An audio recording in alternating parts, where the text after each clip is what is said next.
पति पत्नी दोनों संतान की उत्पत्ति करनी हो तो ऐसा व्रत करना चाहिए।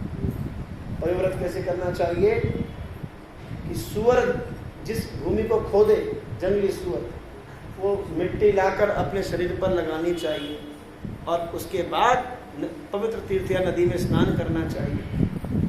फिर निराहार कहकर, निर्जल रहकर भगवान नारायण की पूजा करनी चाहिए, फूल से, चंदन से, अक्षत से, तुलसी से, फल से, और खीर बनानी चाहिए और खीर के द्वारा भगवान को भोग लगाना चाहिए। किसी ब्रह्मचारी और ब्राह्मण को उस खीर का प्रसाद खिलाना चाहिए उसको, और उसके बाद भगवान की श्रीमद् भागवतम की कथाओं का श्रवण करना चाहिए, खुद पढ़नी चाहिए, करना, जप करना चाहिए। इस प्रकार उसे 1 महीने तक रोज उपवास करना चाहिए इस तीर्थ में रहकर। फिर उस व्रत के फल से उसे भगवान की कृपा प्राप्त होती है। अदिति ने और कश्यप ने भी यह व्रत किया तो भगवान ने अदिति के गर्भ में किस रूप में आए? वामन के रूप में, एक पुत्र के रूप में भगवान आए, इंद्र का छोटा भाई बन के, इसे कहते हैं पुरंदर। पुरंदर के रूप में भगवान का जन्म हुआ। भगवान के और कितने इंच के हैं? 52 अंगुल, इतने। इसलिए बामन कहते हैं, बामन भी कहते हैं और 52 भी कहते हैं। इसलिए ब्राह्मणों को भी बामन कहते हैं लोग, बामन, ये बामन है सब। छोटे से भगवान का जन्म हुआ। जन्म होते ही सब लोग इतने प्रसन्न हुए कि सब लोग अपना अपना कुछ कुछ गिफ्ट देने के लिए आ गए। सरस्वती देवी क्या देकर आई? अपना कमंडल देने आई। ये इनका लोग मेरा कमंडल। ब्रह्मा जी ने उसे अपनी सारी वेद विद्याएं दे दी और पवित्र कुशा दे दी, जो कुशा से सब काम करते हैं, पवित्र से पकड़ा दिया। और देवताओं की माता अदिति ने ही उसको वस्त्र दिया पहनने के लिए, कपड़े, छाल दी पहनने के लिए। ऐसे ही अन्नपूर्णा ने भी उसको भिक्षा दी और सभी देवी देवताओं ने कुछ न कुछ उपहार दिया। इंद्र ने माला दी, बृहस्पति ने उसको जपमाला दी, सबने कुछ न कुछ सम्मान दिया। और आज भगवान वामन भगवान चल पड़े निकल रहे घर से, जहाँ राजा बलि के वहाँ। राजा बलि यज्ञ कर रहा था, देखा दूर से छोटा सा बच्चा आ रहा है, बड़ा सुंदर लग रहा है। ब्राह्मण है, छतरी टांगी में टक टक टक टक करके चल रहे, पाँव में छोटी छोटी पादुकाएं पहनी है, एक कॉपीन पहना, उसके ऊपर छाल लपेटी है, जनेऊ लटक रहा है, जनेऊ संस्कार भी हो गया, कमंडल पकड़ा हुआ है हाथ में। याद आया कि कौन? दादाजी तो क्या थे? भगवान के शुद्ध भक्त थे और ब्राह्मण्य भक्त थे। कोई ब्राह्मण आए तो वो खाली हाथ नहीं जाएगा। तो यार ये करते हुए ब्राह्मण आए तो हे ब्राह्मण देव, आपका स्वागत करता हूँ, आप आइए। भगवान ने कहा तो बढ़िया मौका लगा, मौके पर चल रहा है, काम करने आए तो खुद ही बुला रहा है, आज शेर मुझे खा। भगवान चले गए। भगवान ने थोड़ा ड्रामा दिखाया, अपना एक्टर तो एक्टिंग करने में तो भगवान एक्सपर्ट है, 1 नंबर की एक्टिंग करते हैं भगवान। भगवान ने कहा कि चलो क्या बात, क्यों बुलाया अंदर? उसने भगवान को के पैर बुलाए, आचमन कराया, बोला मैं ये कर रहा हूँ, आपको कुछ देना चाहता हूँ। क्या देना चाहता है? बोला आप कुछ ले लो, मेरे पास तो पूरी पृथ्वी मेरी, स्वर्ग मेरा, आपको जो देना, जो जितनी जल्दी चाहिए ले लो।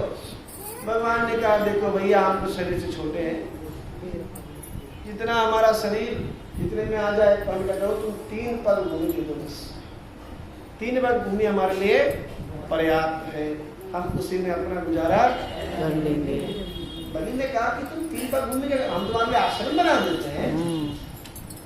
भगवान बेटा कितने चालाक है, कहते देखो आश्रम बनाएंगे तो आसक्ति आ जाएगी, हम तो ब्रह्मचारी आदमी है, ब्रह्मचारी को आसक्ति नहीं रखनी चाहिए, इसलिए केवल 3 पग भूमि पर्याप्त है हमारे लिए। फिर बलि ने कहा कि अरे क्या शक्ति हो जाएगी, मैं आपको पूरा लोक दे देता हूँ, टेंशन क्या है? बोला नहीं भैया, हम तो ब्रह्मचारी आदमी, देखो हम तो एक कॉपिन धारी है, पाँव में लकड़ी की चप्पल पहनी है, कोई लिबर्टी बाटा से पहनते हैं, और हमारे कपड़े तो देखो नॉर्मल कपड़े पहने।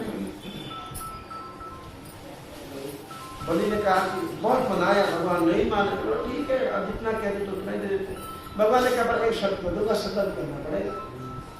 बिना संकल्प के नहीं देता मैं ब्रह्मचारी ऐसा। बलि देता हूँ संकल्प, टेंशन क्या।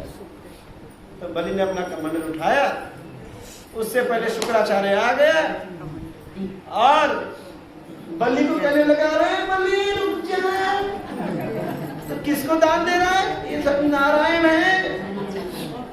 तो क्या, अरे तुम्हारे परिवार का शत्रु है, तेरे परदादा को मारने वाला भी यही है।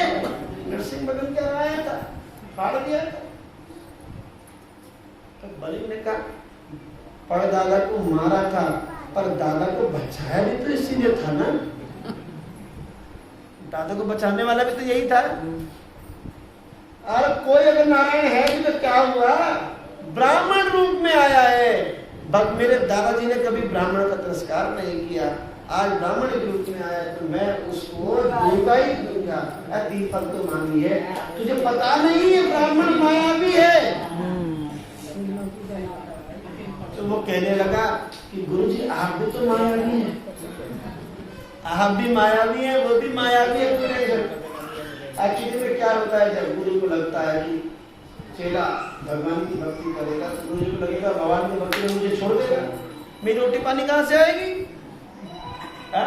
चेला अपना सब दान कर दे तो गुरु जी का तो बैंक बैलेंस जीरो हो जाएगा, उनका जो आय का स्रोत है वो खत्म हो जाएगा। इसलिए जब नहीं माना तो उसने क्या, गुरु को साइड कर दिया, गुरु जी आप बैठो साइड में, हम अपना काम करते। संकल्प करने के लिए जब जल निकालने की तैयारी करी, शुक्राचार्य ने कहा ऐसे नहीं मानेगा, तो कहाँ बैठ गया, झाड़ी की टूटी के अंदर। जो झाड़ी होती है, झाड़ी की टूटी के अंदर आंख लगा कर बैठ गया कि देखता हूँ कैसे संकल्प करेगा। भगवान भी कहते हैं ओम विष्णु ओम विष्णु ओम विष्णु श्रीमद्भगवत अज्ञेयाय, जो अमुक कल्पे अमुक संवत्सरे असुर कुल समुद्भवे, असुर कुल में उत्पन्न बलि नामना राजा। बलि नाम राजा करता है त्रिपग दानस्य, त्रिपग भूमि दानम, 3 पग भूमि का दान करने का संकल्प कर रहा है। चलो ये जल निकाल, जल नहीं आता, जल कहाँ से आए। भगवान ने कहा कि शायद तेरी झाड़ी के अंदर तुलसी जल फंस गया है। तो भगवान कुशा लेके गए थे ना, ब्रह्मा जी ने कुशा दी थी, वो कुशा निकाली, पहली घास तो होती कुशा की, तो टूटी के अंदर डाल देना, तो टूटी के अंदर डालने से पत्ता पिछड़ जाएगा। वो तो आंख लगा के बैठे तो उसकी एक आंख फोड़ दी। भगवान ने बड़ा दूसरी आंख लगा, दूसरी फोड़ दूंगा, इसलिए शुक्राचार्य की एक आंख फोड़ दी। शुक्राचार्य की एक आंख फोड़ दी तो चला काना हो गया, पत्ता डाल गया, संकल्प हो गया। भगवान ने कहा पहला पांव रखता, तो भगवान ने अपना पांव बढ़ाया, सबसे पहले भगवान कहाँ पहुंचा है, सीधा स्वर्ग में। आज स्वर्गलोक में भगवान का पांव पहुंचा, तो भगवान के पैर के अंगूठे से स्वर्गलोक की जो परत थी वो फटी, और जैसे ही भगवान के चरण का जो नख है वो ऊपर पहुंचा, ब्रह्मा आदि समस्त देवता प्रसन्न हो गए, क्योंकि राजा बलि के ऊपर फूल करने लगे। क्यों? आज उसके कारण भगवान के चरण कहाँ पहुंचे, स्वर्गलोक में। भगवान स्वर्गलोक जाते नहीं। तुरंत ब्रह्मा जी ने अपना कमंडल निकाला और अपने कमंडल से भगवान का चरण धो दिया, और भगवान के चरणामृत को अपने कमंडल में भर लिया। यही तो गंगा जी बनती है। चढ़ा चढ़ो तो क्या भगवान का जाने भी तो यही तो है। कमंडल में भर लिया, सभी लोग भगवान के चंदन नक्षत्र लगाने लगे, भगवान को प्रणाम करने लगे। इतना बड़ा पैर, इतना छोटा सा पैर, इतना बड़ा दिखने का छोटा है, पर काम तो बहुत बड़ा कर दिया इसने, यहाँ से वहां पहुंचा दिया पैर। समझ गया कि गुरु जी सही बोल रहे थे, पर कोई नहीं, दे दिया तो दे दिया, कोई लीला करे लगा। दूसरे पैर भगवान ने बढ़ाया, पूरी पृथ्वी तो ले लिया। अब क्या करें, संकल्प तो कर लिया है। तीसरा देने के लायक में तो गरुड़ पास में बांध दिया, गरुड़ ने अपने पास में बांध दिया, छुड़ाने लगा बलि। उसकी पत्नी प्रार्थना करने लगी। भगवान कहते हैं छोड़ देंगे, इसमें क्या संकल्प, क्या संकल्प पूरा करे, संकल्प पूरा नहीं करे हम कहते छोड़ दे भाई, तुमने वादा किया था नहीं निभाते। राजा बलि की मति जो थी वो आ गई, उसने बोला आई भगवान एक चीज बची है देने के लिए, क्या, मेरा सिर बचा है, ये सिर ही बचाया, खोपड़ी बची है, क्योंकि इसके अंदर अहंकार है, ये मेरा है, इसलिए आप अपना श्रम क्या रखो, शीश पे रख दो। पद सरोज अन्न पानी, इसलिए भगवान ने जब अपना चरण उसके ऊपर रखा, गरुड़पाश उसे मुक्त किया और सुतल लोक का राजा बना दिया। बोलिए वामन भगवान की जय, बलि महाराज की जय। भगवान ने कहा मुझे सुतल लोक का राजा बनाता है। उसने कहा राजा बना क्या फायदा, मेरे पास तो ऑलरेडी 2 लोक के राज्य था, पर वो राज्य ऐसे ही चुटकी में निकल गया, पर राजा बनाया तो एक शब्द पे राजा बन गया कि मैं आपका वहां आते जाते दर्शन कर सकूं। आते जाते दर्शन कैसे होगा, भगवान बोला क्या आपको चौकीदार बनना पड़ेगा। भगवान बोला ना दुनिया की प्लानिंग मैं करता हूँ, ये मेरी प्लानिंग कर देते हैं। भक्त भगवान से भी चालाक बन जाता है। भगवान ने कहा कि ठीक है, मैं तेरे सुतल लोक में द्वारपाल बन के रहूं। भगवान सुतल लोक के द्वारपाल बन गए और राजा बलि वहां आराम से बैठ के भगवान का भजन कर रहा है। आज भी राजा बलि चिरंजीवी में आते, आज भी सुतल लोक में बैठे हैं, भजन करते हैं आते जाते। ये जो केरला के लोग ओणम मनाते हैं सावन के महीने में, ओणम क्यों मनाते हैं, वामन द्वादशी के टाइम में मनाते हैं। वो उस टाइम राजा बलि जो है पृथ्वी पे आते हैं, पृथ्वी पे आके दर्शन करने के लिए भगवान का, पद्मनाभ स्वामी का दर्शन करने के लिए आते हैं साल में एक दिन राजा बलि। जैसे रंगनाथ का दर्शन करने के लिए विभीषण आता है लंका से वैकुंठ एकादशी के दिन। भगवान ने जब विभीषण को राज्य सौंप दिया, लंका का राजा बना दिया, तो विभीषण की इच्छा हुई कि प्रभु मैं आपका एक विग्रह ले जाना चाहता हूँ जिससे मैं आपकी सेवा करूं, उपासना करूं। तो भगवान ने अपना स्वरूप प्रकट करके दिया, रंगनाथ का स्वरूप लेटे में भगवान का स्वरूप भगवान ने किसको दिया, विभीषण को। पर भगवान नहीं चाहते थे कि भगवान का वह विग्रह कहाँ जाए, लंका में। विभीषण को कहा कि और उसने वहां पे रख दिया, श्रीलंका पे रख दिया। वो विग्रह दोबारा उठा नहीं। और जब समुद्र लंका जीतने के बाद क्या किया था भगवान ने, समुद्र को तोड़ दिया था, समुद्र को दोबारा से तोड़ भी दिया था, जिससे लंका के लोग करना चाहे वहां के लोग करना चाहे, लंघन न कर, समुद्र लंघन ना हो, लंघन होता था ना। तो विभीषण के पास तो शक्ति थी, वो उड़ के आ सकता था, इसलिए भगवान ने कहा तुम्हें साल में एक दिन वैकुंठ एकादशी के दिन तुम इनका दर्शन करने यहाँ आओगे। और हर वैकुंठ एकादशी पे माना जाता है कि विभीषण जो है वो लंका से दर्शन करने के लिए श्री रंगनाथ जी का दर्शन करने के लिए। ऐसे ही राजा बलि भी जो है वो पद्मनाभ जी का दर्शन करने के लिए, पद्मनाभ केरला में जो स्वामी, तो उनका दर्शन करने के लिए राजा बलि आते हैं। 11 दिन का उत्सव होता है केरला में। इस प्रकार भगवान के अनेक अवतारों की लीला होती है। अवतारों की लीला तुम सबको पता है, पर प्रयोजन नहीं पता भगवान के आने का प्रयोजन क्या है। क्या प्रयोजन में आए भगवान, क्यों आते हैं भगवान, क्या जरूरत है भगवान को आने की, क्या जरूरत है, भगत का उद्धार करने के लिए, भक्तों के लिए आते हैं। पहला कारण क्या है, भक्तों के लिए, परित्राणाय साधुनां। फिर दूसरा कारण है विनाशाय च दुष्कृतां। और फिर तीसरा कारण क्या है, धर्म संस्थापना, धर्म की द्वारा से स्थापना करना। ये कारण तो आते हैं भगवान। ऐसे ही भगवान रामचंद्र बन के भी आए, और फिर चंद्रवंश में चंद्रवंश में राजा भोज के उग्रसेन, और वहां पर देवक की पुत्री देवकी की शादी हो रही थी वसुदेव जी के साथ।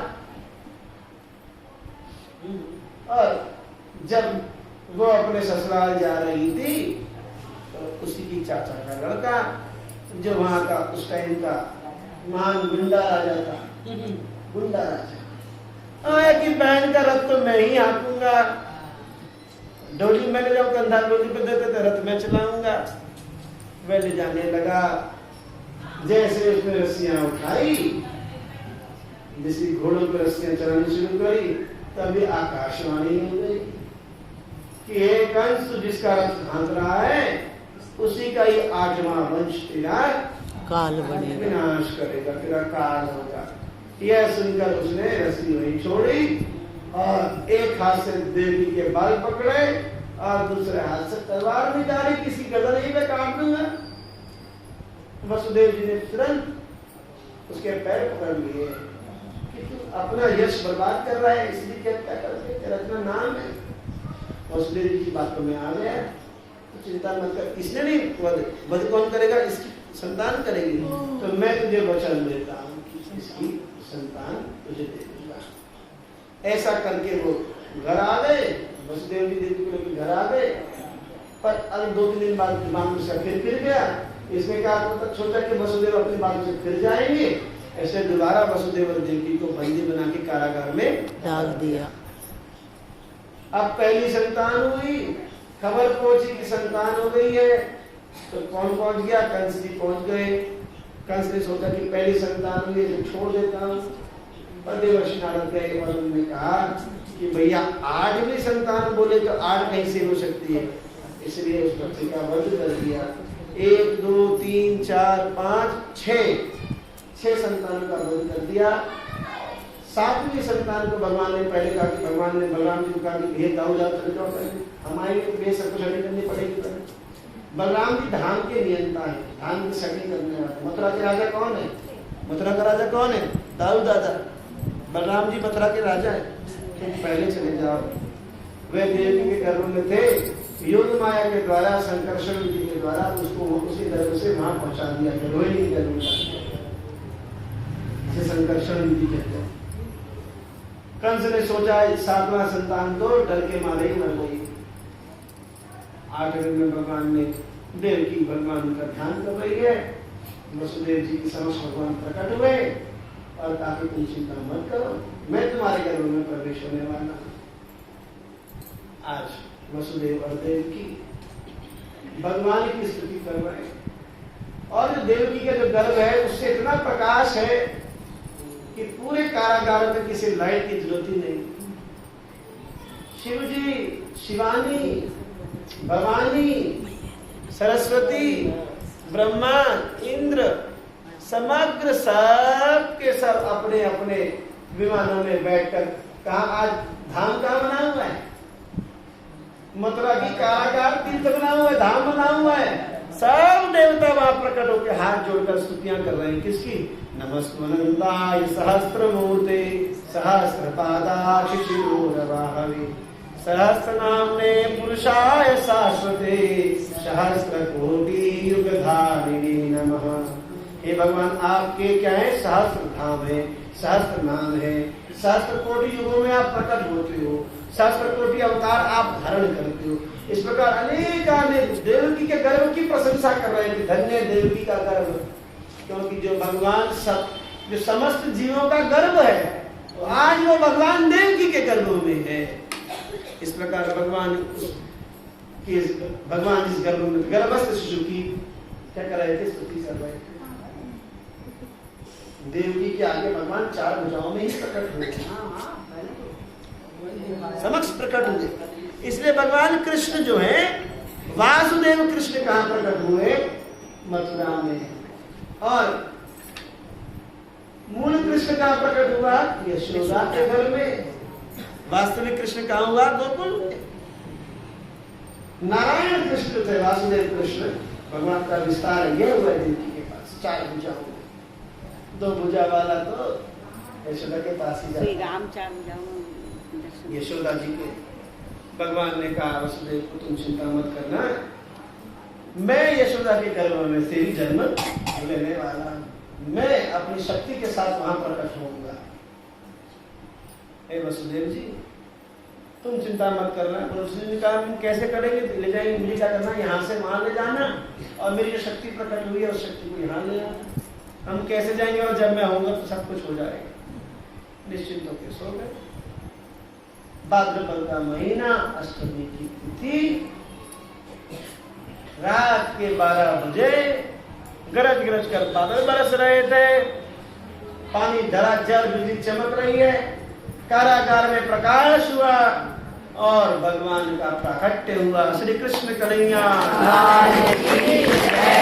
जैसे भगवान प्रकट हुए, सारी हथकड़ियां खुल गई, सारे सेनापति सो गए, कारागार के ताले खुल गए।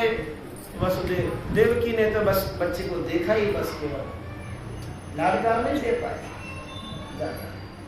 तुरंत एक टोकरे में उसको रखा और वसुदेव जी अपने सिर के ऊपर रख के निकल पड़े। किधर की ओर? वहां गोकुल में नंद बाबा बहुत बूढ़े हो गए हैं, पर कोई बच्चे नहीं है। 60 बरस के नंद बाबा, पर संतान नहीं थी। कृपा करके उनकी पत्नी भी गर्भवती है। वह यशोदा भी अपने गर्भ प्रसूति का गृह में बैठी है। अपनी भाषण को कहती है जब बच्चा होगा तो बता देना। सुनंदा कहती है ठीक है। और वहां क्या देखती है? वसुदेव जी चुपचाप से गए तो देखते हैं कि यशोदा के अंग में एक कन्या सो रही है। वसुदेव जी को भी वो वास्तविक कृष्ण दिखा नहीं। यशोदा ने 2 बच्चों को जन्म दिया। ब्रह्मवैवर्त पुराण, गर्ग संहिता, भागवतम प्रमाण है इसका। यशोदा गर्भ संभूतम, नाड़ी छेदन भगवान का गोकुल में हुआ। तो क्या जन्ममान लेकर आए थे क्या वहां से? यद्यपि भगवान का नाड़ी छेदन की आवश्यकता नहीं है, पर जात कर्म भगवान का कहाँ हुआ? जात कर्म नाट कटना वो कहाँ हुआ? तब वासुदेव कृष्ण को जब वहां छोड़ा तो वासुदेव कृष्ण मूल कृष्ण में मिल गए, एक बालक हो गया। और यशोदा के साथ कन्या की, इस कन्या को लेकर चल दिए किधर? मथुरा की। मथुरा में जैसी कन्या पहुंची, माया, योग माया है ना, योग माया के पांव के साथ उठ गए। सबको आवाज आई कन्या की। कंस ने कन्या उठाई और ले गया। कन्या क्या कन्या भी मार सकती, क्या पता। कन्या को जैसी मारना चाहा उसके हाथ से फिसल के आकाश में गई और कहा कंस तू मुझे क्या मारेगा? तेरा काल तो ऑलरेडी गोकुल में पहुंच चुका है। वहां ये नंद बाबू को खबर मिली कि लाला भया है, तो पूरे ब्रज में क्या हो गया? उत्सव हो गया। क्या उत्सव हो गया? नंद के। और ऐसे ही जैसे नंद लाला प्रकट हुआ कहाँ? गोकुल में। ऐसे ही भगवान की एक शक्ति जिसका नाम क्या है? रुक्मिणी। वो विदर्भ नरेश में, महाराष्ट्र और गुजरात के बीच में विदर्भ कहते हैं। विदर्भ में एक छाया स्वरूप कौन है? रुक्मिणी। जो कहाँ जन्म हुआ उसका? भीष्म कुंडनपुर में। कुंडनपुर में। अब हम दिसंबर में पूरा दर्शन कर आए हैं। कुंडनपुर का हम दर्शन करके आए हैं। वहाँ पे नदी बहती है और उस नदी के पास वो वृक्ष भी है जहाँ पे भगवान ने अपना रथ रोका है रुक्मिणी को लाने के लिए। वो देवी जी का मंदिर भी है जहाँ रुक्मिणी गई थी। उस मंदिर की सीढ़ियाँ भी है, जिस सीढ़ियों पर विचार कर रहे थे कृष्ण आएंगे, कहाँ से आएंगे। जंगल के बीच में, बहुत जंगल में अंदर औरंगाबाद के पास पड़ता है। तो भगवान के पास हम ये सब देखकर दर्शन कर आए हैं। और आज रुक्मिणी महारानी का क्या है? आविर्भाव दिवस है। आज के दिन भगवान की शक्ति का प्राकट्य हुआ है। जैसे ब्रज में श्रीमती राधा रानी भगवान की अत्यंत प्रिय सखी है, प्रियतमा है, माधुर्य परकीय भाव में जैसे राधा रानी है, ऐसे ही माधुर्य सखीय भाव में कौन है? रुक्मिणी। द्वारकाधीश की मुख्य प्राणी कौन है? रुक्मिणी। रुक्मिणी महारानी की जय। द्वारिकाधीश की जय। वृंदावन बिहारी लाल की जय। जय जय श्री राधे श्याम। हरि नंद के आनंद कंठ के आनंद भयो जय कन्हैया लाल की कंठ के आनंद भयो जय कन्हैया लाल की कंठ के आनंद भयो जय कन्हैया लाल की